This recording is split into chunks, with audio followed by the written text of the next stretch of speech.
Un agradecimiento especial a los patrocinadores de estos videos: Mauricio Martínez, Ángel Valencia, César Iván, Tu Sabrosa Cumbia, Miguel Alvarado, Luis Enrique Mijares, Germán Aguas, Héctor David, Gato Adri, Robí Queda, Lord Linax, Oscar Padilla, Shinark, Imam Martínez José, Enrique Vivaz, Pablo Gómez, Sebastián Galeano, Juan Manuel Cruz, Javi Iruchis, Alejandro Tapia, Bok Dakovic, Fabnian, Franz H., Christoph 55, Fernando Santos, Matías Bounot, Laura Carrillo, Cristian Paternina, Ronald Colmenares, Francisco Domínguez, Osvaldo Núñez, Enzo Salazar, Dave Sipet, Albert 117, Juan José Sánchez, Enrique Corona, Flores Alexis, Faldemor, Quito Caricaturas, Chris Underwater, Leo Javi, Naji Kaelum, Joel Carrillo, Yuki Nagato y Agustín Reyes. De igual manera, un gran agradecimiento a los superchats de Fernando Quirós, Fernando Márquez y Beto 16F84. Su apoyo es incondicional para que este canal siga adelante. Si tú también quieres apoyar el canal de tu tío el Batsy, además de tu comentario y tu like, recuerda que puedes suscribirte a los miembros del canal desde 20 pesitos, o bien hypear el video de tu elección en la nueva pestaña que aparece al lado de los comentarios de YouTube. Eso me ayudaría muchísimo. Espero que disfrutes la siguiente narración.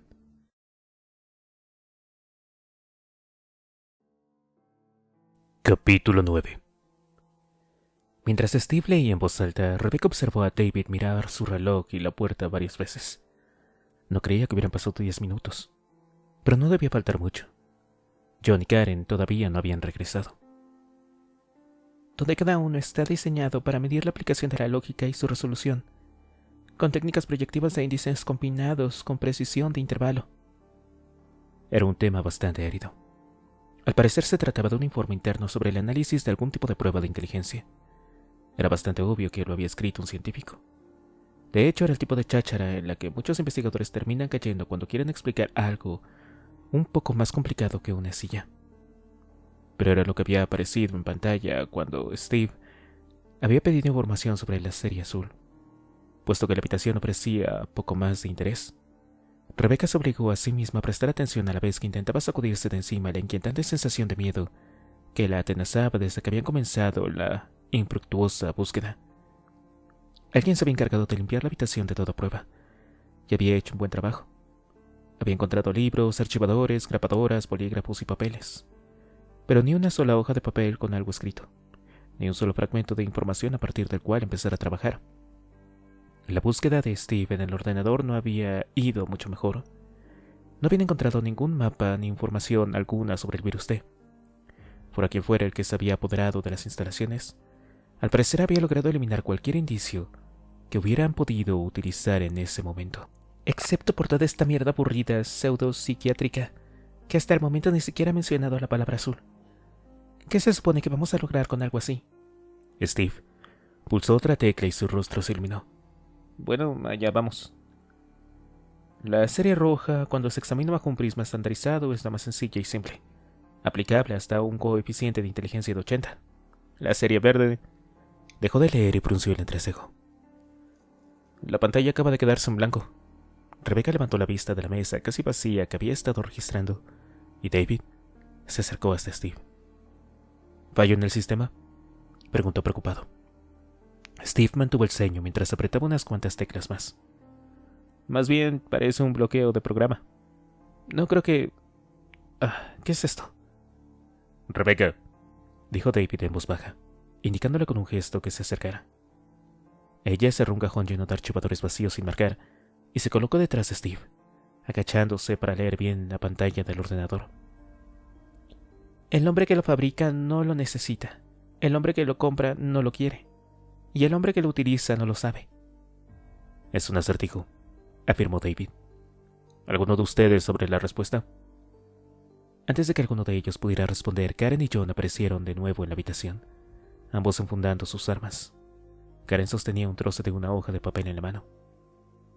«Todo bien amañado», informó John. «Media docena de oficinas. Ni una sola ventana y solo otra puerta que da al exterior, en el extremo norte». «Había archivadores en la mayoría de las oficinas», intervino Karen. «Pero todos estaban vacíos. Solo he encontrado esto en uno de los cajones, enganchado en una ranura. Debe haber quedado arrancado cuando limpiaron el lugar». Le entregó el trozo de papel a David. Leyó unas cuantas líneas y su mirada adquirió de repente una intensidad mayor. Se dio la vuelta hacia Karen. ¿Eso es todo lo que había? Sí, pero es suficiente, ¿no crees? David levantó un poco la hoja rota y comenzó a leer su contenido en voz alta. Los equipos continúan funcionando de forma independiente, pero han mostrado una mejora sustancial desde la modificación de la sinapsis auditiva. En el escenario 2, donde se encuentran presentes más de una triescuadra, el segmento del segundo equipo B no trataba combate cuando el primer equipo A finalice su tarea, cuando el objetivo deja de moverse o de hacer ruido. Si el objetivo continúa proporcionando estímulos y ha abandonado el ataque, falta de munición, heridas incapacitantes a todos los miembros del equipo, B entra en combate. Si se encuentran dentro del radio de acción, las patrullas adicionales son traídas hacia el combate y atacan en sucesión. No hemos logrado hasta el momento expandir la habilidad sensorial para provocar el comportamiento deseado. Los estímulos visuales de los escenarios 4 y 7 continúan siendo improductivos. Aunque infectáramos a un nuevo grupo de unidades mañana y esperáramos obtener resultados correspondientes al final de esta semana, recomendamos continuar desarrollando aún más la capacidad auditiva antes de pensar en implantar detectores de calor. Ahí es donde está arrancada, dijo David al tiempo que levantaba la cabeza. Karen asintió de nuevo. Pero es suficiente para explicar un montón de cosas. ¿Por qué el equipo en la parte trasera de la casa no actuó? El equipo que se encontraba en la parte frontal todavía está disparando. No fue hasta que Steve y yo los eliminamos por completo cuando el segundo equipo entró en acción. Rebecca frunció el entrecejo. No le gustaba el informe que algo más estaba dando a entender. Por más que las conclusiones obvias que habían sacado sus compañeros, Umbrella continuaba sus experimentos con seres humanos. Por lo que había visto en Raccoon City, el virus T tardaba 6 o 7 días en apoderarse por completo del ser infectado, y luego el individuo comenzaba a caerse a pedazos, en menos de un mes. Así que, ¿qué es eso de infectar a un nuevo grupo y conseguir datos y resultados en una semana? Y ya puestos, ¿implantar detectores de calor y modificar la sensibilidad de individuos ya infectados? No deberían tener tiempo para eso. Las unidades ya deberían estar desintegrándose sin posibilidad de aprender nuevos comportamientos. Él se mordisqueó el labio lleno de nerviosismo, preguntándose de repente qué demonios habían estado haciendo los investigadores del laboratorio de la ensenada de Caliban con el virus. Si habían logrado encontrar un modo de acelerar su capacidad de infección, quizá modificando la membrana de fusión de Vitrón, haciéndola más cohesiva. O tal vez han multiplicado las partículas de inclusión y han logrado que se multiplique de forma exponencial. Podríamos estar enfrentándonos a una cepa que actúa en horas, no en días. Era una idea bastante desagradable, en la que ni siquiera quería pensar más que hasta que pusiera a su disposición la mayor información. Además, aquello no cambiaba la situación en que se encontraban. Las 3 cuadras eran igualmente letales en cualquier caso. El letrero de la puerta norte decía que nos encontrábamos en el bloque C, sea lo que sea eso, dijo John mientras se acercaba al ordenador. ¿Has encontrado algún mapa? No, aún no, Steve suspiró. Pero he hecho un vistazo. Le pedí información sobre la serie azul y comenzó a proporcionarme datos sobre unas pruebas de lógica y de coeficiente intelectual, todas clasificadas por colores, y luego apareció esto de repente. No puedo sacar nada más. John se acercó a la pantalla y comenzó a leer murmurando. Que lo fabrica no lo necesita, el hombre que lo compra no lo quiere, el hombre que lo utiliza no lo sabe. Karen, que estaba leyendo de nuevo la información que habían logrado sobre las 3 cuadras, levantó la cabeza repentinamente interesada. Ya sé qué es. Es un féretro.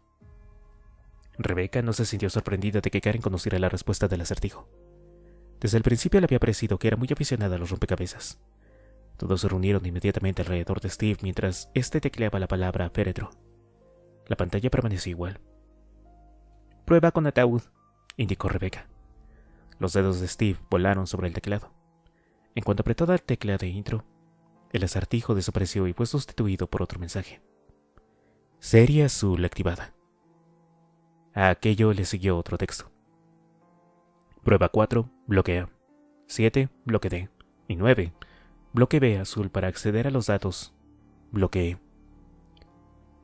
Azul para... Es el mensaje de Eamon, dijo Karen con voz tensa y rápida. Eso es. El mensaje que recibimos estaba relacionado con la serie azul, y luego decía introducir respuesta para la clave. La respuesta es ataúd. Y los números de las pruebas son la clave, razonó David. Después hay otras 3 líneas en el mensaje, y luego dice azul para acceder. Las líneas deben ser las respuestas a las pruebas. Letras y números a la inversa. Arcoíris el tiempo y no contar. Jill tenía razón, es algo que debemos encontrar. Rebecca sintió una oleada de emoción mientras David tomaba un bolígrafo de una de las mesas y le daba la vuelta a la hoja con la información de la 3 cuadra. Todo lo que le habían dado tenía sentido por fin. El mensaje del Dr. Eamon realmente significaba algo. Podemos hacerlo. Ahora ya tenemos algo con qué empezar. David dibujó 3 rectángulos en 2 líneas, los mismos que aparecían en el mapa de Trent, y escribió la letra C en el interior del rectángulo que se encontraba más al sur. Después de una pausa, marcó dubitativamente los demás rectángulos empezando por el que estaba arriba, y a la izquierda, y yendo de derecha a izquierda, apuntando el número de las pruebas al lado de cada letra. Vamos a suponer que este es el orden apropiado, dijo, y que tenemos que llevar a cabo las pruebas en el orden indicado. Nos moveremos en una línea en zigzag entre los edificios. Y vamos a suponer que eso no les parece mal a las 3 cuadras, ¿verdad?, acotó John en voz baja. Rebecca sintió que sus esperanzas se reducían, y advirtió la misma mezcla de sensaciones en los sombríos rostros de sus compañeros, mientras observaban en silencio los rectángulos. Sabía que finalmente tendrían que salir de allí de todas maneras, pero había logrado de algún modo evitar tener que pensar en ello, dejarlo a un lado hasta que lo había tenido delante. Pues bien, ya lo tenía delante de las narices, y las 3 cuadras estarían allí, en el exterior de la espera. Estaban de pie al lado de la puerta norte del edificio, en un pasillo oscuro y caluroso. Se apretaron los cordones de las botas, ajustaron los cinturones y metieron nuevos cargadores en las pistolas. Cuando David estuvo listo, se dio la vuelta hacia John y asintió. «Repítemelo», ordenó David. «Tú y Steve y Rebecca tomarán el edificio que está a la izquierda, al noroeste de aquí. En cuanto comprobemos que todo está despejado, Karen y yo cruzamos. Si tus sospechas son ciertas, estaremos en el bloque D. Si el mapa está al revés, será el bloque B. De todas maneras, aseguramos el edificio, encontramos el número de la prueba y esperamos a que aparezcas y que nos des la señal de avanzar». «¿Y si no aparezco?», fue Karen la voz la que recitó los restantes órdenes. «Si no sabemos nada de ti en media hora, regresamos aquí y esperamos a Steve y a Rebecca. Completamos las pruebas si es posible. Y sacamos nuestros culos por encima de la verja, ¿no?», terminó John sonriendo con un destello de dientes blancos en la oscuridad. «Correcto, bien», dijo David. Estaban preparados. Existía un número infinito de variables en la ecuación, un montón de detalles que podían salir mal en un plan tan sencillo. Pero siempre era así. No había forma humana de estar preparado para todo lo que podía pasar. No llegados a ese punto, y la decisión de dividirse en 2 grupos era su mejor posibilidad de evitar ser detectados por las 3 cuadras. «¿Alguna pregunta antes de salir?», fue Rebecca la que habló, con su joven voz llena de preocupación.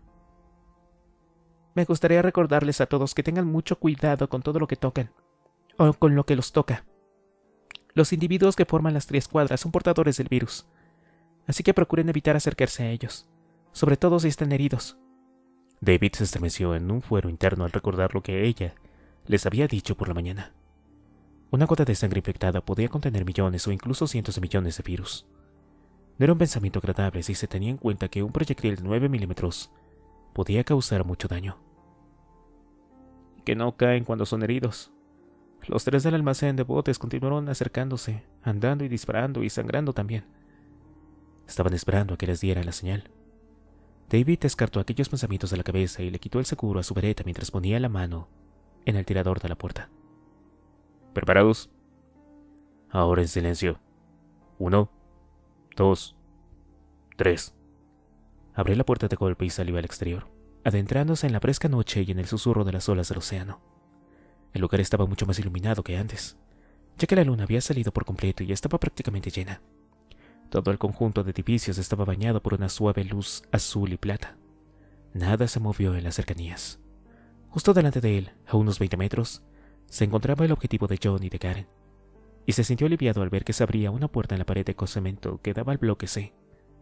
No tendrían que dar la vuelta para entrar. David se alejó de la puerta y se dirigió hacia la izquierda, pegándose a la estrecha sombra que proyectaba la pared. Distinguió la parte delantera del edificio que esperaba que fuera el bloque A, con unos pinos altos detrás y a la izquierda. Vio una sombra un poco más oscura en mitad de la pared.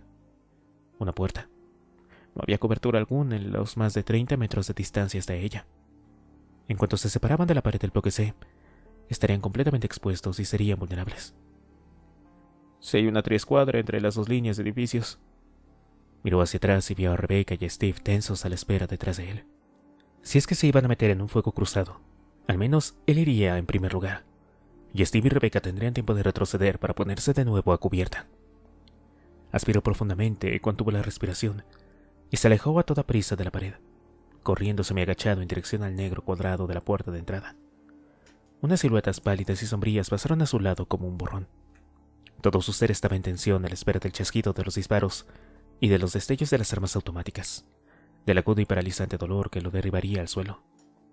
Pero todo estaba tranquilo y en silencio, y el único sonido que percibía era el agitado latir de su corazón, el veloz flujo de su sangre en las venas y sus pasos apagados. Los segundos se extendieron hasta convertirse en una eternidad mientras la puerta aumentaba con lentitud de tamaño. Un instante después, el tirador de la puerta estaba en su mano y él la abría, metiéndose de lleno en una negrura opresiva y girándose para ver cómo Steve y Rebecca entraban a la carrera detrás de él. David cerró la puerta con rapidez pero con suavidad, para no hacer ruido. En la oscuridad del lugar percibió que estaba vacío y que allí no había nadie vivo. Y de repente, le golpeó el hedor. Oyó las arcadas de Steve y Rebecca, una respuesta involuntaria provocada por el asco que sentían. David se llevó la mano al cinturón y empuñó la linterna, aunque ya suponía lo que iba a ver. Era el mismo olor asqueroso que habían sentido al entrar en el almacén de botes, pero 100 veces más intenso. Incluso sin haber tenido la referencia del olor en el almacén, David lo hubiera reconocido. Ya lo había olido en la selva de Sudamérica y en un campamento de fanáticos religiosos en Idaho, y una vez, en el sótano de la casa de un asesino en serie. Era el hedor a podredumbre, a muerte multiplicada, y era inolvidable. Era un olor rancio, como a leche agra y a carne descompuesta. ¿Cuántos cadáveres habrá? El rayo de la linterna se encendió e iluminó el tambaleante y apestoso apilamiento que ocupaba toda una esquina de la sala de almacenamiento, y David se dio cuenta de que no era posible saberlo con exactitud. Los cuerpos estaban comenzando a fundirse entre ellos. La carne negruzca y arrugada se había reblandecido, y la de un cadáver se entremezclaba con la de otros. Tal vez había unos 15 o tal vez 20. Steve se alejó trastabillando mientras todo su cuerpo daba arcadas, y finalmente vomitó con un sonido bronco y desamparado en la silenciosa habitación excepto por él. David echó un rápido vistazo al resto de la estancia y descubrió una puerta en la pared trasera con la letra A, escrita en negro. No volvió a mirar el montón de cuerpos, y le dio un ligero empujón a Rebecca para que se dirigieran hacia la puerta del otro lado, agarrando a Steve del brazo por el camino. Una vez que llegaron al otro lado de la puerta, el olor llegó a ser soportable.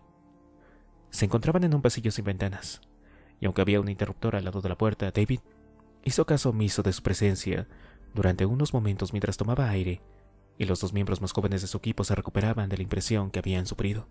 Al parecer, habían encontrado a los trabajadores de Umbrella en la ensenada de Caliban. Bueno, al menos a todos menos a uno. David decidió que cuando se encontraran con el primero dispararía, sin preocuparse en absoluto por hacer ningún tipo de preguntas. Karen y John se quedaron de pie detrás de la puerta durante todo un minuto mientras, después de lo que los demás miembros del equipo se hubieran ido, solo la tenían abierta lo suficiente como para poder oír con claridad. El fresco aire nocturno se coló hacia el interior, unido al suave murmullo de las olas, pero no oyeron disparos ni gritos.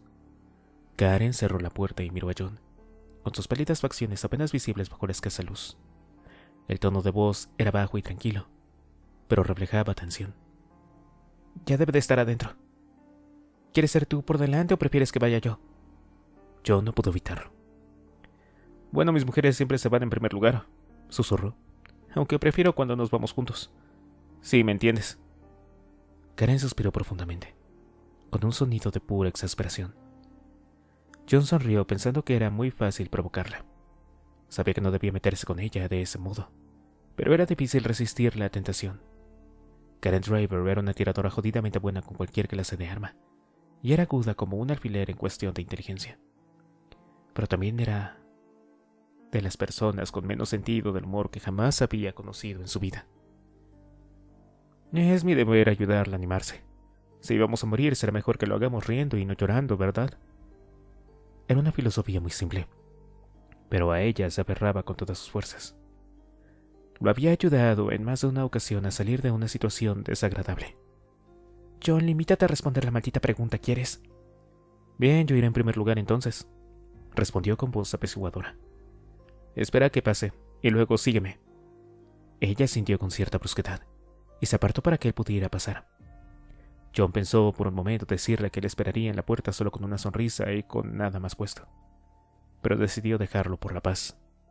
Llevaban trabajando juntos desde hacía casi 5 años, y sabía hasta dónde podía llegar antes de que ella comenzara a cabrearse de verdad. Además, era una buena frase, y no quería desperdiciarla. En cuanto su mano tocó el tirador de la puerta, respiró profundamente y dejó que su chispeante ingenio se sentara en la parte de atrás mientras lo que él llamaba su mente de soldado se ponía al volante. Una cosa era el humor y otra, derrotar al enemigo. Y aunque él disfrutaba enormemente con ambas, hacía tiempo que había aprendido a separarlas. Bien, ahora voy a convertirme en un fantasma. Voy a deslizarme a través de la oscuridad como una sombra. Abrió con lentitud la puerta. Ni un solo ruido, ni una sola señal de movimiento. Salió del edificio empuñando relajadamente su vareta y comenzó a moverse con rapidez a través de la oscuridad plateada, fijando su atención en la puerta que se encontraba a poco más de 20 pasos. Su mente de soldado le fue suministrando los datos. La fresca brisa marina no traía ningún ruido hostil, solo el aroma y el rumor del océano, el crujido de sus botas al pisar el suelo desigual. Pero su corazón le decía que él era un fantasma, un ser que flotaba como una sombra invisible a través de la noche. Llegó hasta la puerta y agarró el frío y húmedo tirador como una mano tranquila, pero no se movió ni un milímetro. La puerta estaba cerrada con llave. Nada de pánico, nada de qué preocuparse, era una sombra que nadie podía ver. Encontraría otra forma de entrar. John levantó una mano para indicarle a Karen que esperara y se dirigió de forma silenciosa y huidiza hacia la derecha. Silenciosa e intangible, una sombra sin forma alguna. Llegó a la esquina y la dobló velozmente, mientras sus sentidos reencontrados continuaban proporcionando la información. Ni un solo movimiento en la noche susurrante. El roce rugoso del cemento contra su hombro izquierdo y otra contra la cadera del mismo lado. La continua sensación de fluidez y de poder en sus músculos. Allí había otra puerta encarada hacia el amplio espacio vacío del océano. La luz pálida se reflejaba en el metal. Las balas levantaron surtidores de polvo a sus pies. John se giró y dio un salto hacia atrás, aplastándose contra la pared mientras su mano agarraba el tirador de la puerta, procedentes del almacén de botes, caminando en línea de 3. Y John abrió la puerta de golpe y se situó detrás de ella de un salto. Oyó el chasquido de las balas en el momento en que se estrellaban contra el metal. Los proyectiles impactaron a escasos centímetros de su cuerpo, y el clink, clink, clink estremeció la puerta. Mantuvo la puerta abierta con un pie, y asomó la cabeza una fracción de segundo para apuntar contra el resplandor de sus armas, apretando el gatillo mientras trozos de cemento y pequeñas nubes de polvo saltaban de la pared a su espalda. La 9 milímetros saltó en el aire, formando parte de su mano. En ese momento, era más un animal que persona. Era un único ser del que formaba parte los rugientes estampidos y el ritmo de su respiración. Era consciente de que era algo más que un hombre. Era el portador de la muerte. Otro vistazo y vio que la línea de individuos estaba más cerca. Las 3 siluetas comenzaban a tomar forma. John disparó otra vez y se ocultó inmediatamente detrás de la puerta. Cuando se asomó de nuevo, solo quedaban 2 figuras en pie. Un crack detrás de él. John se giró en redondo y los vio. Otros 2, a menos de 3 metros de él, al lado de la esquina noroeste del edificio. Ambos empuñaban rifles de asalto. Pero no parece que vayan a disparar, ¿o sí? Entonces sintió pánico. Una bestia aullante escondida en las tripas que amenazaba con devorarlo desde su interior. Menuda mierda. Las ráfagas de los M-16 seguían acercándose, pero solo tenía ojos para la criatura que estaba allí, de pie delante de él, mirándolo con ojos como osos sin expresión, tambaleándose sobre unas piernas inestables. El que estaba a la izquierda solo tenía media cara. De su nariz colgaba una masa semilíquida y pulposa de tejidos, trozos negros y húmedos que se mantenían unidos mediante tiras de carne elástica. El que estaba a la derecha parecía intacto a primera vista, aunque pálido como la muerte, y muy sucio, hasta que vio la destrozada masa de sus entrañas que salían por debajo de su ensangrentada camisa, con un trozo de intestino que le llegaba hasta los pies. No entran en combate hasta que terminan de hacer sus cosas el equipo A, ¿verdad? John retrocedió hasta la tibia oscuridad del edificio y utilizó el brazo para mantener abierta la puerta frente al par de zombies que todavía disparaban. Sacó su brazo y apuntó con todo el cuidado que pudo, liberándose del pánico. Ninguna de las dos criaturas realizó gesto alguno de defensa. Solo se quedaron allí tambaleándose sobre sus piernas podridas, mirándolo. 2 tiros limpios contra las cabezas, con unos estampidos que ahogaron durante un par de instantes el tableteo continuo de los M16. Antes incluso de que derrumbaran el suelo, John oyó el estampido de otra bereta sacudiendo el aire nocturno. «Karen». Echó otro vistazo al otro lado de la puerta y vio cómo caían al suelo las 2 figuras que quedaban del otro equipo. Una de ellas continuó disparando mientras caía de espaldas, con el rifle de asalto apuntando al cielo. Karen salió del lugar entre 2 edificios donde estaba agazapada, de espaldas a John con la pistola todavía apuntando al cadáver que disparaba de forma espasmódica. «Los equipos no entran en combate». «No le dispares. Ven aquí, déjalo». Ella se giró, llena de gracia y agilidad, y comenzó a correr hacia él. En cuanto entró, John cerró la puerta y el tableteo del arma automática quedó reducido a un ahogado sonido hueco. John se dejó caer contra la puerta mientras Karen tanteaba en la oscuridad en busca del cerrojo.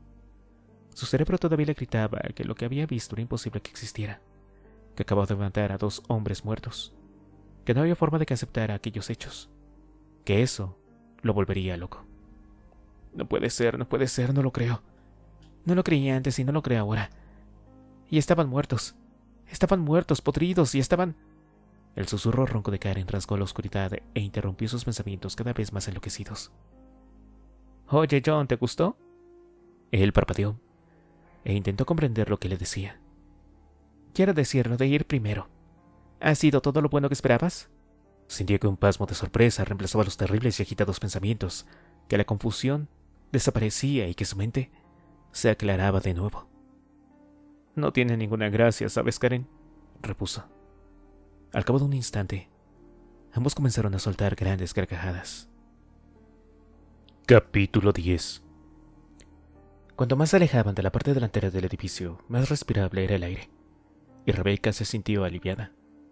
Había estado a punto de vomitar por el olor, un hedor rancio que casi era palpable, como si fuera una entidad en sí mismo. Comenzó a pensar de nuevo en el Dr. Nicholas Griffith mientras atravesaban en silencio el pasillo iluminado, y recordó la historia sobre las víctimas del virus de Marburg. Aunque no tenían pruebas con respecto a la responsabilidad de la matanza de los trabajadores de Umbrella, no podía evitar pensar que él era el causante e inductor. Pasaron por varias habitaciones abiertas a ambos lados del pasillo, todas las vacías y tan frías como el edificio que acababan de abandonar.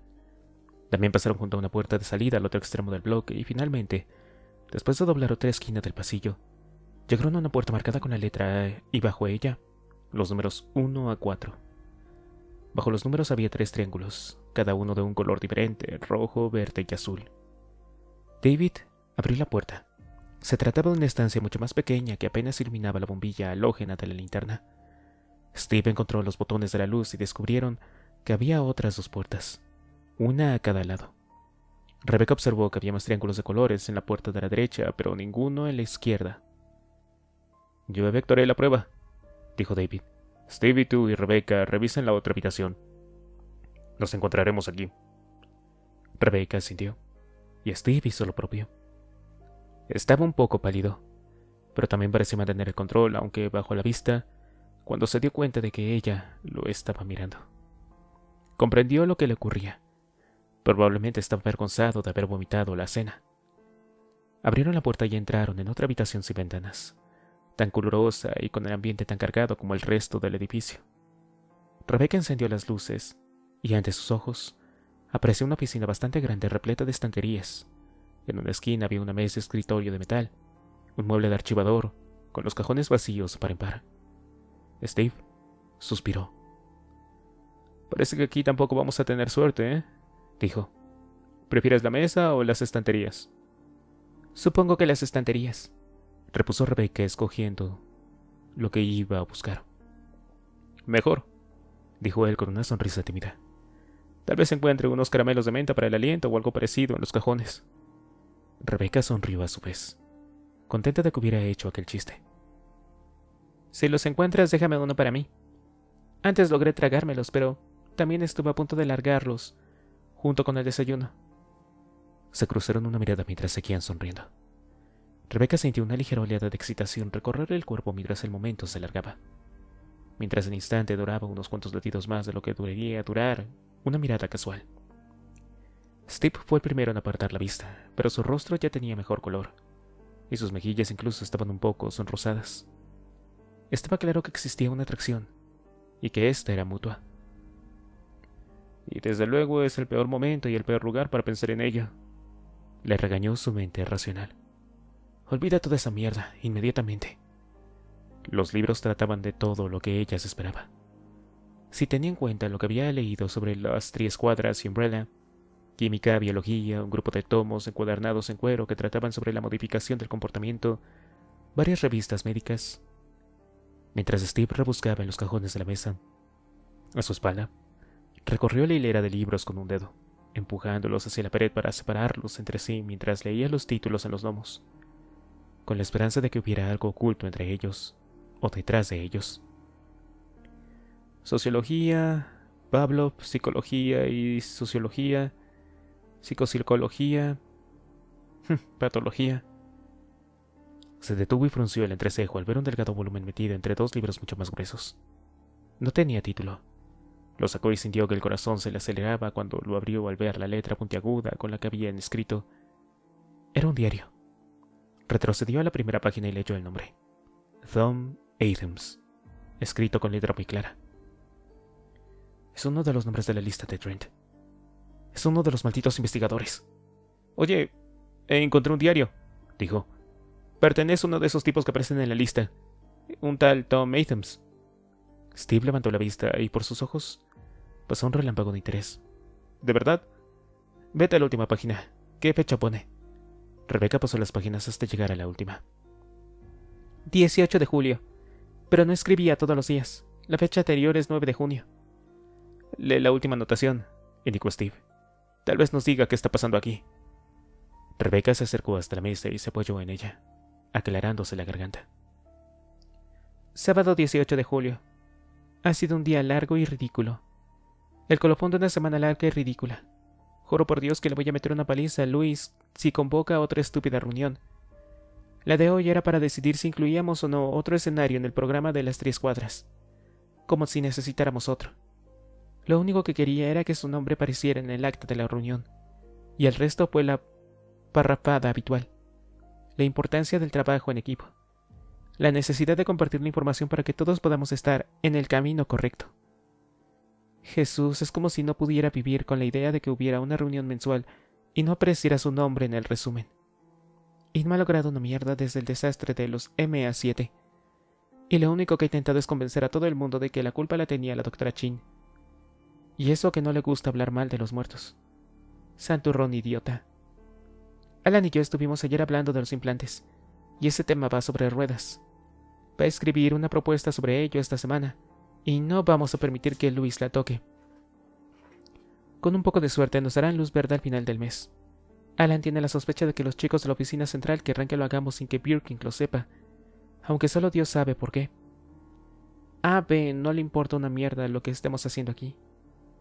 Se conforma con ser el más brillante e inteligente. Tengo que admitir que estoy deseando ver sus próximas síntesis. Quizá podamos subasar algunos de los fallos en las 3 cuadras. Tuvimos un pequeño susto en D el miércoles, en el 101. Alguien dejó abierto el refrigerador, y Kim jura una y otra vez que faltaban productos químicos, aunque empiezo a creer que ha vuelto a contar mal. Es difícil creer que ella esté a cargo del proyecto y del proceso de infección. Esa mujer es una cabra loca y está condenadamente descuidada a la hora de mantener limpio el equipo. No me explico cómo es que no ha infectado a todo el equipo de investigadores. Dios sabe que hay material de sobra para ello. Debería ir a ver a D para asegurarme de que todo está listo para mañana.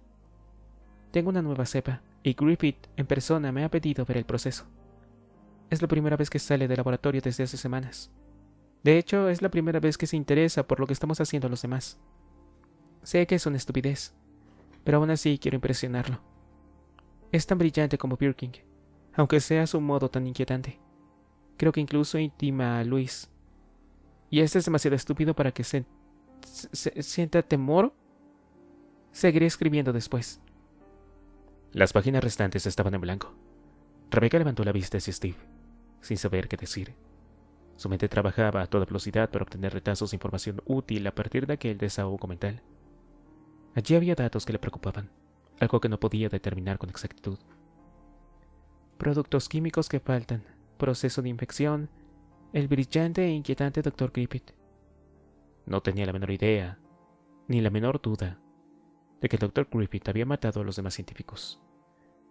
Pero no era eso lo que había hecho saltar las alarmas internas de su cerebro, era... El bloque D, dijo Steve, y en su rostro se dibujó una expresión de miedo angustiado. Si nosotros estamos en el bloque A, Karen y John están en el bloque D. Donde hay suficiente virus T como para infectar a todos los trabajadores de las instalaciones. Donde se llevaba a cabo el proceso de infección. Debemos decirles, Steve. Debemos decirles, concluyó Rebecca, y Steve asintió. Ambos se apresuraron a salir de la habitación. Rebecca esperaba que Karen y John encontraran la habitación 011, y que si lo hacían, no tocara nada que pudiera hacerles daño. La sala de gruesas pruebas era grande y 3 de las paredes estaban cubiertas por cubículos abiertos por un lado. En cuanto encendió las luces, David vio que las pruebas estaban numeradas y coloreadas con toda claridad, con los símbolos pintados en el suelo de cemento delante de cada una de ellas. Todas las pruebas de la serie roja estaban a la izquierda, más cerca de la puerta. Vio bloques de colores brillantes y trozos de madera de formas sencillas encima de la mesa de cada cubículo mientras pasaba caminando a su lado en dirección a la parte trasera de la habitación. La serie verde estaba en la pared opuesta, pero no le prestó atención. La pared trasera estaba marcada con triángulos azules, y la prueba número 4 estaba en la esquina derecha, la más alejada. Mientras se acercaba a la parte posterior de la estancia, oyó un ligero zumbido de energía procedente de la zona de las pruebas azules. Había un pequeño ordenador en la mesa de la prueba número 2, y un teclado y unos audífonos en la prueba 3. Como había prometido el texto de Trent, la serie estaba activada, aunque no sabía que estaban conectadas. No tengo ni idea ni me importa. En cuanto haya resuelto estos pequeños acertijos, encontraremos lo que hayan escondido para nosotros y nos largamos aquí. Nos alejaremos de este cementerio. De verdad que no veo la hora de hacerlo. Ya había visto más que suficiente de la ensenada de Caliban. Los cadáveres de la entrada ya habían sido bastante ominosos. Pero eran los pensamientos que habían provocado lo que le preocupaba, lo que le hacía sentirse tan ansioso de salir de allí con su equipo. Las 3 cuadras eran letales y peligrosas. El monstruo en las aguas de la ensenada había sido algo horrible, pero en cierto modo, en aquellas instalaciones acechaba un monstruo completamente distinto, uno que había matado a los de su propia especie, y que luego los había amontonado como leña en un rincón. Aquel tipo de locura lo atemorizaba mucho más que la codicia inmoral de Umbrella, y sentía pánico por lo que una persona como aquella le haría a un grupo de soldados que intentaban detenerlo. Encontraremos el material, probablemente notas sobre Umbrella, o tal vez el propio virus, y luego saldremos pitando hacia la valla y nos alejaremos de toda esta locura. Que los federales se encarguen del resto. Si son inteligentes, volarán en 1000 pedazos este maldito lugar y reunirán las pistas a partir de las cenizas. Se detuvo delante del último cubículo y volvió a concentrarse en lo que tenía que hacer. No estaba seguro de lo que vería, pero el despliegue de la prueba número 4 lo sorprendió. Había una mesa y una silla, de un seco metal de color gris. Encima de la mesa había un bloc de hojas de papel, un lápiz y un juego de ajedrez barato, con todas las piezas colocadas. Cuando entró en el cubículo vio una placa de metal colocada sobre la superficie de la mesa, con una serie de números grabados en la placa. David se sentó en la silla y observó atentamente los números. 9-22-3, 14-26, 9-24-26, 2245, 15-6-20-26-9. Frunció el entrecejo y levantó la vista hacia el tablero de ajedrez, y luego miró otra vez los números. No había nada más que mirar. Allí estaba todo lo relativo a la prueba. Recordó todas las pistas del mensaje de Eamon, preguntándose cuál de ellas sería la respuesta. Era la de letras y números a la inversa, o tal vez la de no contar. Allí no había nada que hiciera referencia a un arco iris, así que tenía que ser una de esas dos. Si las pistas están en el mismo orden que las pruebas, se trata de la inversión de letras y números. ¿Pero qué letras? Aquí no hay letras. David sonrió de repente mientras meneaba la cabeza. Los números de la placa de metal llegaban solo hasta el 26. Era un código y muy sencillo. Tomó el lápiz y escribió rápidamente las letras del alfabeto y luego las numeró hacia atrás. Y era 26, A. B era 25, y así hasta llegar a la Z, que era la letra número 1. Miró alternativamente el papel y la placa y comenzó a escribir los números y descifrar el mensaje. Sí, EXM. La última letra era R. Miró el papel donde estaba escrita la frase y luego el tablero de ajedrez. Parecía que alguien tenía cierto sentido del humor. X marca el lugar. Rex. Rex en latín era rey.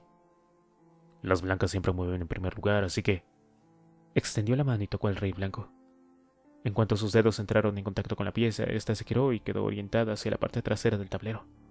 Simultáneamente oyó una suave tonadilla musical procedente de algún lugar, por encima de su cabeza.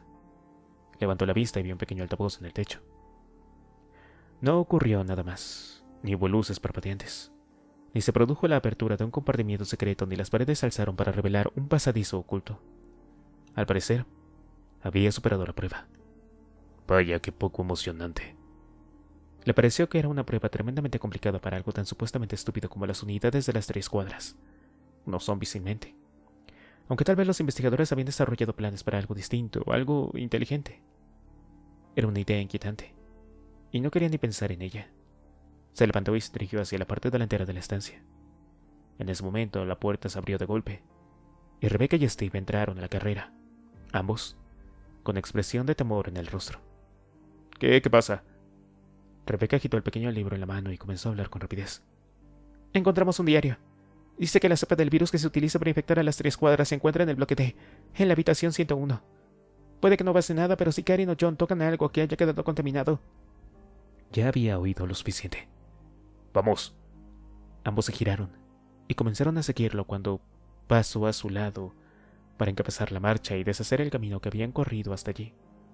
Mientras sus pensamientos se sucedían sin tregua, habían pasado de largo al lado de una entrada del otro extremo del edificio. Podría enviar a Rebecca y a Steve al siguiente bloque mientras él se acercaba al bloque D, tal como habían planeado de antemano. Solo que ahora tenían que ir muchísimo más rápido, además de llevar consigo el tremendo y horrible temor de que 2 miembros de su equipo podían entrar en contacto de forma accidental con el terrible virus D. Eso no va a ocurrir, porque son muy cuidadosos. ¿Qué posibilidades hay de que uno de ellos se corte y luego toque algo con una estancia que tiene que estar marcada para indicar que es un laboratorio? Los hechos tranquilizadores no calmaron sus temores. Todos se apresuraron a llegar a la salida, mientras un nudo de miedo se aposentaba en el fondo del estómago de David. Estaba de pie en un corredor en el centro del bloque D, escuchando en silencio para oír el sonido que les indicara que David había llegado. Podrían percibir cualquier ruido procedente de cualquiera de las 3 puertas que daban al exterior desde el lugar donde se encontraban. Después de comprobar que en el edificio no había ningún peligro y de encontrar la sala de pruebas, Karen y John habían abierto todos los pasillos que llevaban a las puertas de salida. Karen echó un vistazo a su reloj y se frotó los ojos. Se sentía un poco cansada por todo lo que había ocurrido a lo largo de aquella noche, y también un poco enferma por lo que había visto en la habitación 101. Incluso John parecía extrañamente tranquilo. Y desde luego, estaba mucho más callado que de costumbre. No había gastado ni una sola broma desde que habían salido de aquella estancia para dirigirse hasta donde estaba esperando a David. Tal vez está pensando en la camilla, con las cuerdas manchadas de sangre, o en las jeringuillas, o en el equipo quirúrgico metido en el fregadero. Habían encontrado la sala de pruebas en primer lugar, una gran estancia repleta de pequeñas mesas, cada una de ellas marcada con números entre el 1 y el 8. Karen había quedado algo decepcionada al ver que las pruebas número 7 y de la serie azul no era más que un puñado de fichas de colores con una letra escrita en cada una de ellas. La mitad de ellas estaban boca arriba y no querían decir nada. Todos los colores correspondían a los del arco iris, aunque había 2 fichas violetas adicionales en el montón. Como no podían tocar nada hasta que David hubiera realizado la primera prueba, se dio la vuelta a regañadientes y sugirió que tal vez deberían registrar el resto del edificio. Habían atravesado un par de habitaciones vacías y una atestada sala de café, donde habían encontrado una caja de pollos increíblemente duros y poco más. En el laboratorio químico habían encontrado los mejores indicios sobre el tipo de lugar que habían creado las detectivas Umbrella. Y aunque Karen no creía en fantasmas, la estancia le había hecho experimentar una sensación como jamás había tenido antes. El lugar estaba maldito, sin duda. Así de simple. Maldito por los sentimientos de miedo y por la presión de la fría y nazi de unos científicos que cometieron atrocidades contra seres humanos, seres de su propia especie. ¿Estás pensando en esa habitación?, preguntó John en voz baja. Karen asintió, pero no dijo nada. John pareció percibir su deseo no expresado en voz alta, de que no quería hablar sobre ello, y Karen se sintió agradecida por ello. La única sensación agradable para ella en ese momento era el peso de su amuleto de la suerte en el interior del chaleco. Deseaba poder sacarlo para sentirse reconfortada por el recuerdo de su padre y las misiones llevadas a cabo con éxito. Cualquier cosa que le quitara de la cabeza aquella habitación. El signo en el exterior de la puerta de la habitación 101 indicaba claramente que existía peligro biológico en aquel lugar. Ella y John habían discutido brevemente sobre la posibilidad de entrar. Él argumentaba que era peligroso, ya que era una zona que quizás estaría contaminada, y Karen había insistido que ninguno de los dos tenía cortes o roces profundos en la piel y que podrían encontrar alguna información sobre el virus T que podrían llevarse con ellos. La verdad era que ella no quería. No podía dejar pasar de largo una oportunidad como aquella. Necesitaba saber lo que había detrás de esa puerta porque estaba allí. Porque si no lo abría, no se quedaría tranquila. John había accedido por fin y habían entrado, pasando en primer lugar por un corto pasillo que estaba cubierto con hojas de plástico grueso. Por encima de sus cabezas vieron unas bocas de ducha y en el suelo un agujero de desagüe. Estaba claro que era una zona de descontaminación. Una segunda puerta, algo más pequeña, llevaba una habitación que era el sueño de cualquier científico loco de las películas de terror. Cristal roto en el suelo, crujiendo bajo las suelas de las botas. Un vago olor a sudor provocado por el miedo, justo por debajo del acre y penetrando olor a lejía, y también, si no mal me equivoco, a desinfectante. John encontró los interruptores de la luz, y antes incluso de que la gran estancia apareciera ante sus ojos, Karen sintió que su corazón empezaba a latirle con violencia. Una tensión siniestra llenaba la atmósfera del lugar como un presagio que irradiaba de las mismas paredes. Se parecía a cualquiera de la docena de laboratorios en los que ella había trabajado. Estanterías y armarios pegados a las paredes. Un par de fregaderos de metal, una gran unidad de refrigeración en una esquina con un candado en el tirador, y en cierto modo, eso era lo peor, que el ambiente le fuera tan familiar. Un lugar en el que ella siempre se había sentido a gusto. Las pocas diferencias eran tremendas. La estancia estaba centrada alrededor de una mesa de autopsia de acero inoxidable, con ataduras en las esquinas, y había otras 2 camillas al lado de la mesa, equipadas de la misma manera. Mientras se acercaba a una de ellas, vio unas manchas oscuras y secas en cada uno de sus extremos. La fina tela de la camilla estaba empapada con la sangre procedente de los sitios donde se encontrarían las muñecas y los tobillos de una persona. En la parte trasera de la habitación había una jaula del tamaño de un retrete. Las gruesas barras rodeaban un pequeño banco sin acolchar. A su lado había unas cuantas varas apoyadas en la pared, cada una de 1 metro, aproximadamente, con agujas hipodérmicas en la punta. Eran el tipo de instrumentos utilizados en los zoológicos para drogar a los animales salvajes, que permitía a la persona encargada de hacerlo no ponerlo al alcance de sus garras. Karen miró de nuevo la camilla y tocó ligeramente la costra de sangre seca, preguntándose qué clase de persona participaría voluntariamente como investigador en un experimento de este tipo. La mancha de sangre era vieja y polvorienta, y su mente se llenó con las imágenes de lo que tenía que haber soportado a las víctimas, a la espera en el interior de la jaula, quizás observando como un loco de manos enguantadas, el cual inyectaba un virus tóxico y mutante en un ser humano indefenso. Era un mal lugar, un lugar repleto de hechos malvados. Ambos lo habían sentido. Ambos se habían visto afectados emocionalmente al darse cuenta de lo que había estado pasando en aquel sitio. A Karen comenzó a escocérsele el ojo derecho. Aquello la distrajo de las terribles memorias y la volvió de regreso al presente. Se lo frotó y luego miró de nuevo su reloj. Solo habían pasado 20 minutos desde que el equipo se había separado, aunque parecía que había pasado mucho más tiempo. Oyó el ruido de una puerta que se abría, seguido por el grito de David, que resonó por el pasillo. Había entrado por la puerta que daba al oeste. ¡Karen, John! John le sonrió a Karen, y ella le devolvió la sonrisa, sintiendo una oleada de alivio. David estaba bien. Aquí, sigue andando, respondió John. Gira a la derecha en el cruce del pasillo. El eco de sus pasos apresurados llegó hasta ellos a través del pasillo. Segundos después, apareció por la esquina y siguió trotando hacia ellos, con el rostro congestionado por la precaución, así como la preocupación. ¿Va todo? Comenzó a preguntar Karen, pero David la interrumpió. ¿Han encontrado el laboratorio? La habitación 101. John frunció el entrecejo y su sonrisa desapareció. Sí, está por donde tú viniste.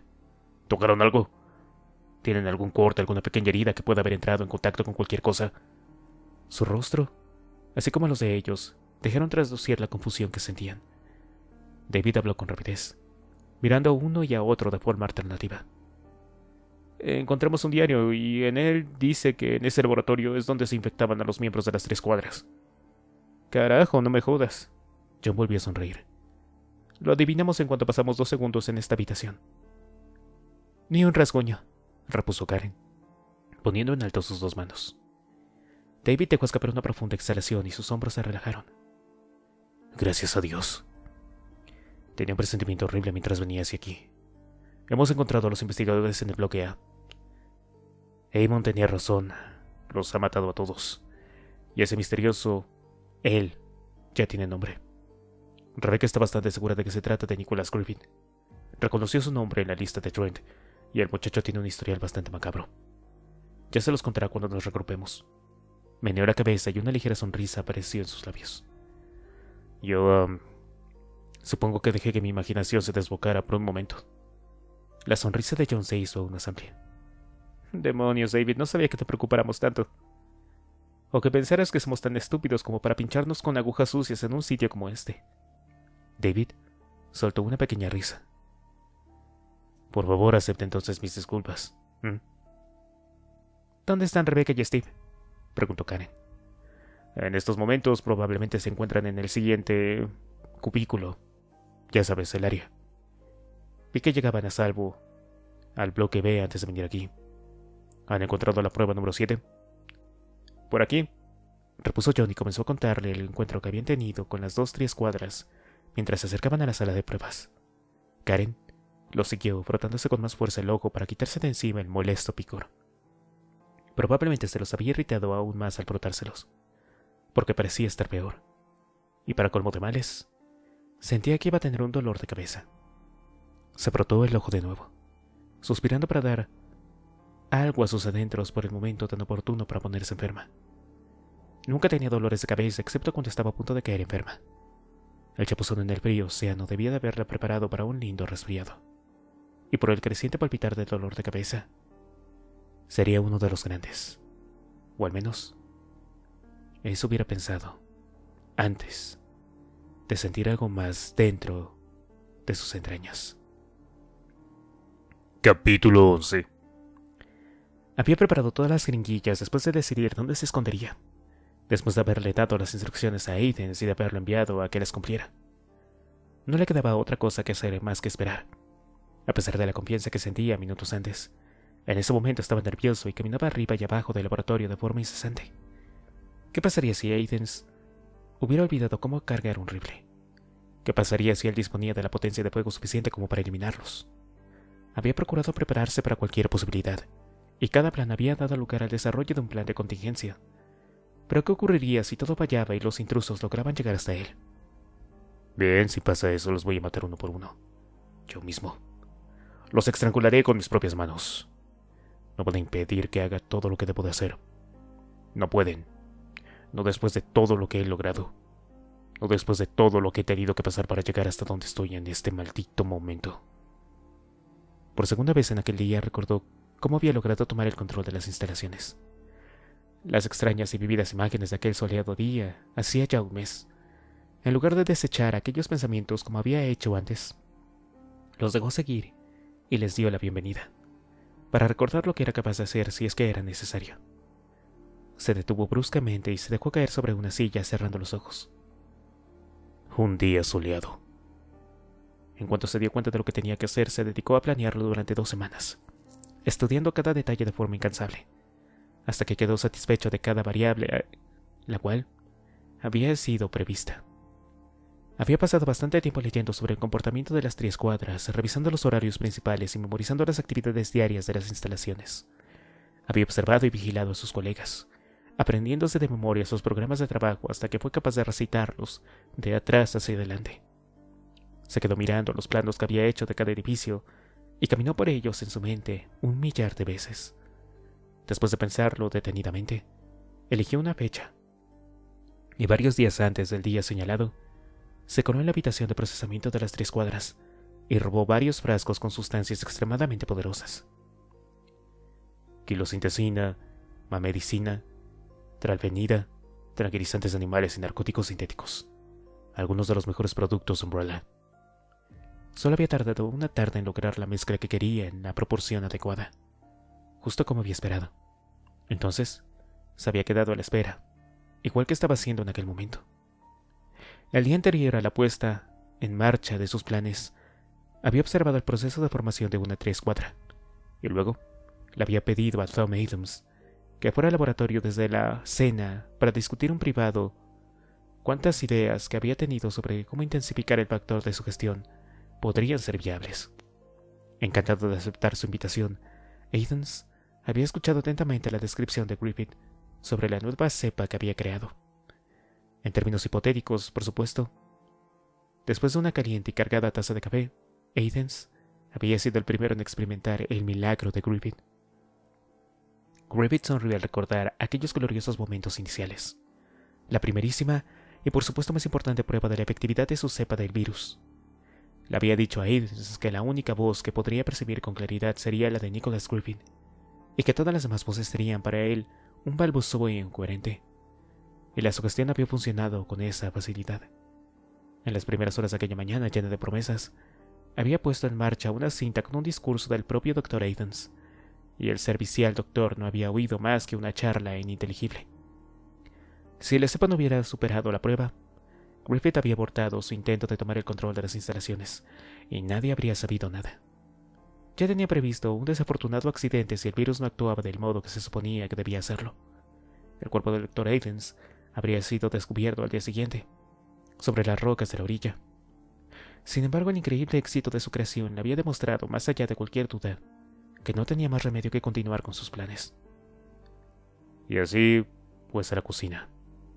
Las gotas de sedad en las tazas de café, en los pastelillos inyectados con mucho cuidado en la fruta y disuelto en la leche, los jugos. De los 19 hombres y mujeres que vivían en la ensenada de Caliban, solo había una persona que se saltara el desayuno de forma habitual y que jamás tomaba el café. King DeSanto, la ridícula jovencita que trabajaba con el virus T. Griffith se había limitado a enviar al Dr. Adams para que la rebanara de cabo a rabo la garganta mientras dormía, antes de que saliera el sol. Era un día soleado, sin una sola nube en el horizonte, mientras ellos se tragaban su desayuno y se bebían su café. Luego salieron al fresco del aire de la mañana y se cayeron al suelo. Muchos de ellos ni siquiera lograron salir de la cafetería antes de derrumbarse inconscientes. Unos cuantos lograron gritar que los habían envenenado. Pero inmediatamente no pudieron hablar más y cayeron dormidos bajo el efecto de las drogas. Griffith frunció el entrecejo al intentar recordar qué había ocurrido después. Había escogido a Thurman, incapaz de resistir el infantil placer de mostrarle al buen doctor lo que había logrado crear. Luego había elegido a Alan Kingston, aunque no le había concedido el don hasta después, y lo había mantenido sedado. Conocía los demás hechos. Thurman y Adams se habían encargado de los demás trabajadores y los habían apilado en el bloque A. Lyle Amon había logrado permanecer escondido durante cierto tiempo, pero las 3 cuadras habían logrado encontrarlo aquella misma tarde. Griffith había tomado un almuerzo algo tarde y luego se había ido a la cama, para levantarse temprano y empezar a trasladar todos los papeles y el material informático al laboratorio. Esos eran los hechos, los datos que conocía, pero por alguna extraña razón la realidad se había hecho borrosa, y no podía recordar con exactitud qué había visto. ¿Cómo es que había transcurrido el resto del día para él? Griffith rebuscó entre sus recuerdos, concentrándose en ello, pero solo pudo traer a la memoria las mismas imágenes confusas e inciertas. El brillante sol del mediodía bañando los cuerpos dormidos y cubiertos de rojo. El grito de las gaviotas sobre la ensenada, salvajes e incansables sobre el cálido viento. Un fuerte olor sobre el suelo sucio. Y la sangre en mis manos, y en el escalpelo que brillaba húmedo y afilado, y que yo hundía en la blanda carne de caras y estómagos y ojos. Y después el rugir de las olas en la oscuridad, y el carrete de hilo de pescar. Y Eamon saludando con la mano. Abrió los ojos de repente, y la pesadilla se acabó en ese mismo instante. Conmocionado, Griffith miró alrededor y vio su laboratorio iluminado por la fría y suave luz de los tubos fluorescentes. Seguro que se había quedado dormido por un momento. Sí, eso había sido sin duda. Se había quedado dormido y había tenido una horrible pesadilla. Miró el reloj y comprobó que solo habían pasado unos minutos desde que había enviado a los doctores a cumplir sus instrucciones. Sintió una oleada de alivio al ver que no se había quedado dormido durante mucho tiempo. Pero a medida que el alivio desaparecía, notó que el nerviosismo regresaba a su cuerpo, lo mismo que la ansiedad provocada por los intrusos. No van a detenerme, es mío. Griffith se puso en pie y comenzó a andar arriba y abajo de forma incesante, a la espera. Solo fue necesario dedicar un poco más de tiempo a la prueba del arco iris del tiempo, la número 7, que a la prueba número 4, a la que David llamó la prueba del ajedrez. John y Karen le habían mostrado la pequeña mesa en la gran habitación y se habían quedado de pie a su espalda mientras él le daba la vuelta a las fichas que estaban boca abajo y las ponía en fila. Debajo del montón de fichas con los 9 colores del arco iris había una larga muesca de unos 30 centímetros de longitud y 5 centímetros de ancho. Estaba claro que en ella solo cabrían 7 fichas. Los 7 colores del arco iris, así que son 7 fichas. Es sencillo. De modo que, ¿por qué hay 9 fichas? David ordenó las fichas por colores y las colocó en una fila debajo de la muesca. Cada una tenía una letra distinta en su parte superior, marcada con una tinta negra, rojo, naranja, amarillo, verde, azul, añil y 3 fichas violetas con 3 letras diferentes. ¿Se supone que esto quiere decir algo?, preguntó John.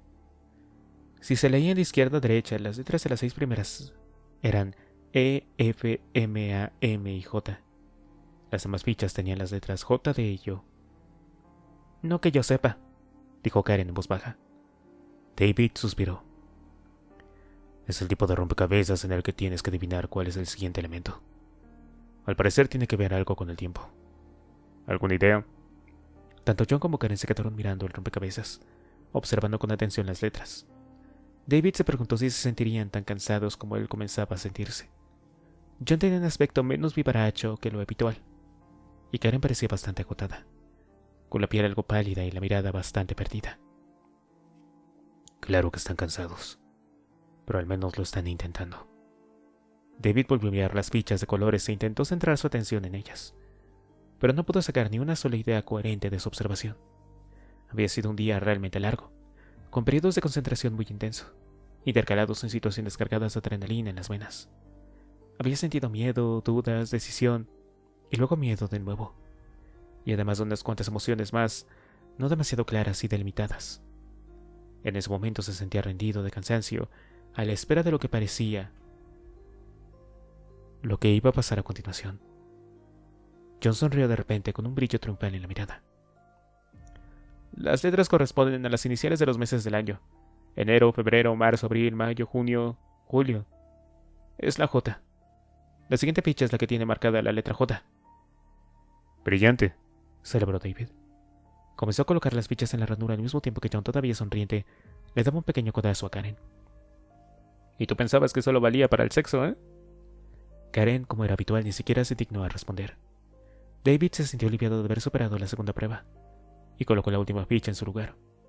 Se oyó un ligero chasquido y el arco iris bajó un poco, muy poco, tal vez 1 milímetro. Por encima de sus cabezas, percibieron un ligero sonido a campanillas procedentes de un pequeño altavoz situado en el techo. Este estaba escondido detrás de un tubo fluorescente.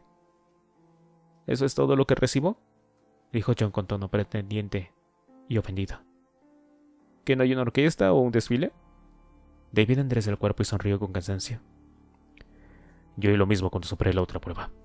Deberíamos ponernos en marcha y ver que tal vez vaya algo de esto relacionado junto a Steve y a Rebecca.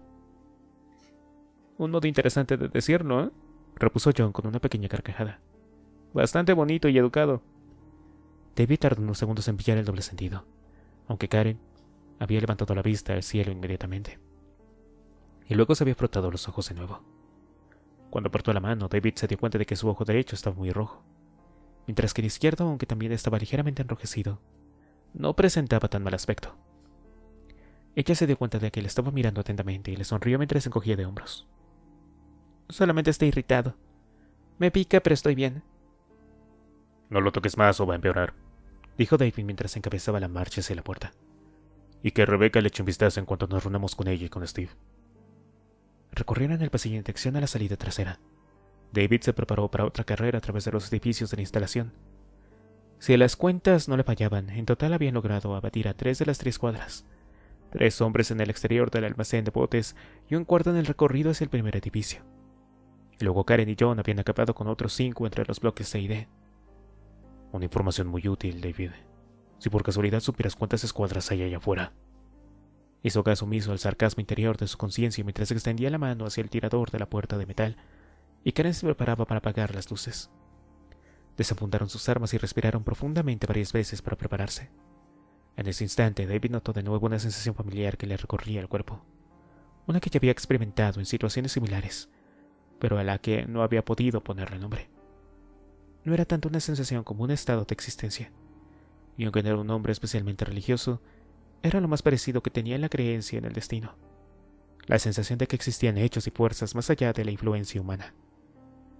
Pasara lo que pasare, fuera lo que fuera, lo que estaba ocurriendo mientras se preparaban para salir afuera, todos los factores decisivos se hallaban firmemente situados en su lugar correspondiente y estaban interconectados como las piezas de un rompecabezas.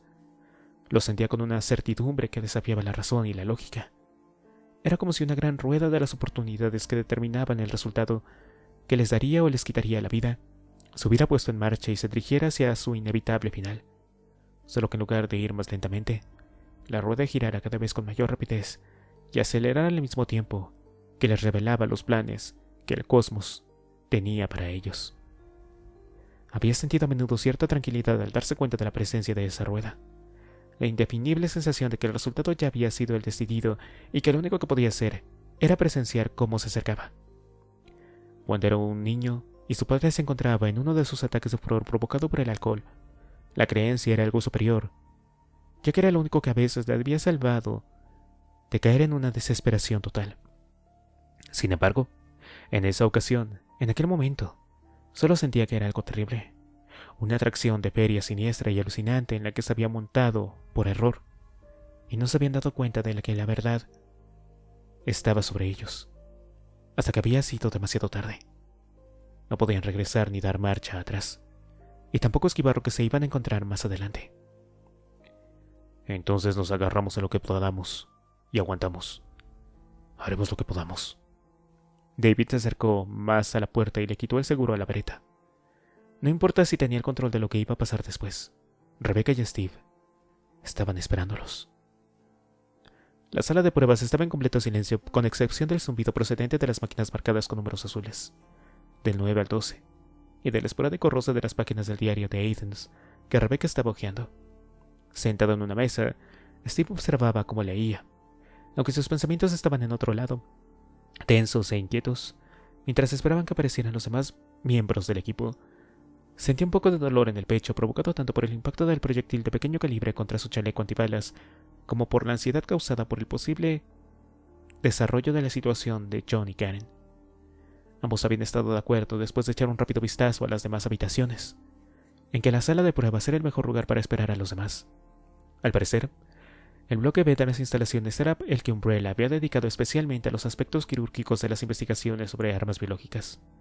Todas las habitaciones eran de color blanco y estaban repletas de muebles de acero, pero también eran ominosamente espartanas y desagradables.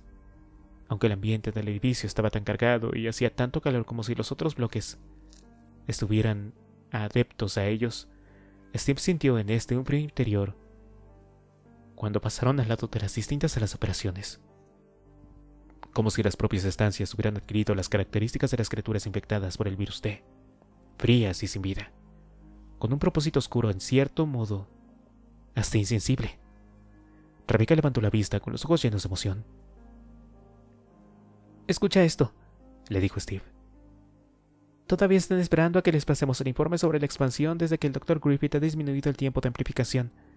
Tenemos espacio para 20 unidades, pero voy a negarme a crear más de 12. No podemos concentrarnos en el entrenamiento de más de 4 escuadras a la vez. Amon me ha confirmado que me apoyará si se produce alguna discusión». Steve asintió, mitad aliviado, mitad preocupado por la información. Ya habían eliminado a una de las 3 escuadras mientras se acercaban a los bloques de las instalaciones, además de herir de gravedad o incluso matar a un par de individuos de otra escuadra. No estaba mal. Sin embargo, por otro lado, aquello significaba que todavía quedaban otro par de escuadras al completo rondando por allá afuera. A menos que ya se estén enfrentando a David y a los demás, ¿no? Se enfadó consigo mismo y se obligó a pensar en otra cosa. ¿Sabes lo que quiere decir eso de «ha disminuido el tiempo de amplificación»? Rebecca sintió con lentitud, frunciendo el entrecejo por la preocupación. Estoy bastante segura de que quiere decir que el Dr. Griffith ha acelerado el proceso de amplificación. Amplificación es el término que se utiliza para indicar la expansión del virus por el cuerpo del organismo infectado. Aquello tampoco sonaba como algo en lo que quisiera pensar. Para alguna especie de acuerdo no expresado en voz alta, no habían hablado sobre la posibilidad de que John o Karen se hubieran infectado desde que David se había marchado. Bien, estupendo. ¿Ya encontraste algo más? Negó con la cabeza. La verdad es que no. Menciona lo que llama los MA7 un par de veces, pero no dice nada más concreto aparte de que son un experimento con el virus T. Y desde luego son una especie de idiotas. ¿Una especie de idiotas? Rebecca sonrió por un momento. Bueno, me he quedado corta. Es un cabrón inmoral y sediento de dinero. Steve asintió mientras pensaba en el informe parcial que había encontrado sobre las 3 escuadras. Y en general, en toda la existencia de aquellas instalaciones. Llamar a las víctimas del virus T a unidades, crear salas de operación como aquellas y pruebas de aptitud como si fueran ratas de laboratorio. Es como si no pudiera reconocer que están realizando sus experimentos en seres humanos, con gente de verdad. ¿Cómo es que pueden hacer esto, Rebecca? Preguntó en voz baja, tanto a sí mismo como para ella. ¿Cómo pueden dormir tranquilos por la noche? Rebecca lo miró con ojos solemnes, como si tuviera la respuesta pero no estuviera segura de cómo expresarlo. Por último, suspiró. Cuando te especializas en un campo, sobre todo cuando es un área de investigación que exige un pensamiento lineal y una concentración, así como un enfoque muy definidos, solo en un pequeño elemento de algo más general. Es difícil explicarlo, pero resulta tremendamente fácil perderse en ese pequeño elemento. Y da miedo, porque también es muy fácil olvidar que existe un mundo aparte y real más allá de ese pequeño elemento. Cuando te pasas días y días mirando por la lente de un microscopio, rodeada de números y letras y procesos, alguna gente se pierde. Y sí, además, antes de empezar ya eras algo inestable emocional o mentalmente. La ambición de lograr el éxito con ese pequeño elemento se apodera de ti, y hace que todo lo demás carezca de importancia alguna. Steve se dio cuenta de lo que quería decir, y se sintió impresionado por la profundidad que demostraba aquel pensamiento, por la claridad con que había expresado su idea. Y todo eso unido a una sonrisa capaz de iluminar todo este lugar. Sí, cuando salgamos de esta, definitivamente me voy a mudar a Raccoon City. Bueno, al menos me enteraré si está saliendo con alguien, ¿no? Se oyó un sonido procedente de algún punto del edificio. Pasos. Steve se levantó de la mesa y se dirigió con rapidez a la puerta. Se asomó al pasillo y oyó la voz de David resonando por el vacío corredor. «En la parte de atrás», gritó Steve, y se quedó a la espera, mirando con ansiedad hacia la esquina que David tenía que doblar para llegar hasta ellos. Por fin lo hizo, con Karen y John sanos y salvos a su lado, con aspecto saludable y sonriendo. Rebecca se acercó hasta donde se encontraba Steve y se puso a su lado, y él vio la misma preocupación y esperanza escritos en su bello y juvenil rostro. Extendió su mano de forma instintiva hacia la suya, y sintió un cosquilleo electrizante cuando sus dedos se tocaron. Esperaba que ella apartara la mano, pero no lo hizo. En su lugar se apoyó en él mientras le apretaba la mano con dulzura, con la piel de la palma en su mano, tibia y suave contra la suya. El eco de la resonante voz de John llegó hasta ellos por el pasillo, llena de buen humor y vivacidad. Oiga, niños, pónganse la ropa, que viene gente. Ella separó la mano con rapidez, pero la mirada que le lanzó compensó el gesto con creces. Steve vio una expresión de cariño y ternura que hizo que su corazón perdiera el compás, pero también madurez, una muestra clara de que se daba cuenta de que las circunstancias en las que se encontraban y que sabía cuáles eran las prioridades en aquel caso estaban a flote. Bueno, solamente espero salir de aquí para poder seguir con esto. Él asintió levemente y se dieron la vuelta para esperar a los demás.